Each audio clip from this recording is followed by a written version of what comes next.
the current fixation with China is that, predictably enough, the United States Navy is very keen that the Chinese People's Liberation Army Navy should be a peer competitor and should be seen as a justification for sustained or even expanded naval capability.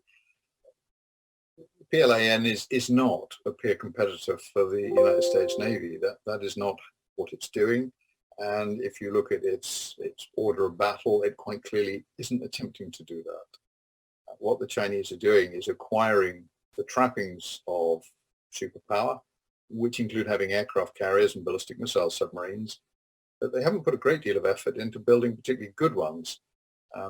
These are very useful symbols of status and power, but their military capabilities are significantly lower than one would expect of an economy of that size.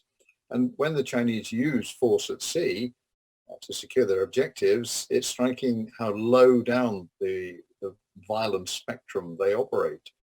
Fishing fleets and local maritime militias are the primary instruments of Chinese expansion at sea, because they're very difficult to counter with high-end naval force. So the Chinese are very carefully using a form of pressure at sea, which is the least likely to generate the high-end, technologically advanced response that the United States Navy might anticipate using.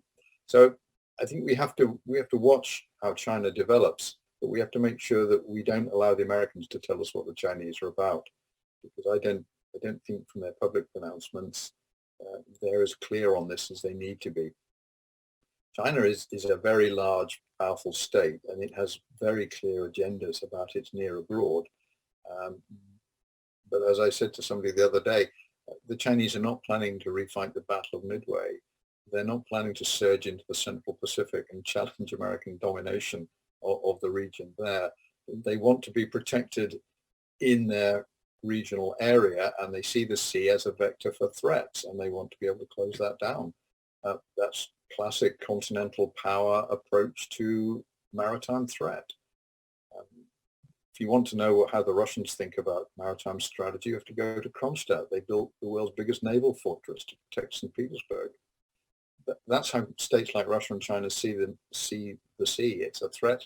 It's a vector for risk, and blocking it off and closing it down is very attractive. But acquiring it, using it, is not necessary. Their power will come in other areas. So this is something they need to cover off. It's not something they need to dominate. And so if you're making those decisions as a strategist in Moscow or Beijing, that is not your priority. The priorities can be in other places. So we have to be careful not to allow the rhetoric of Chinese expansion to perhaps exaggerate the reality.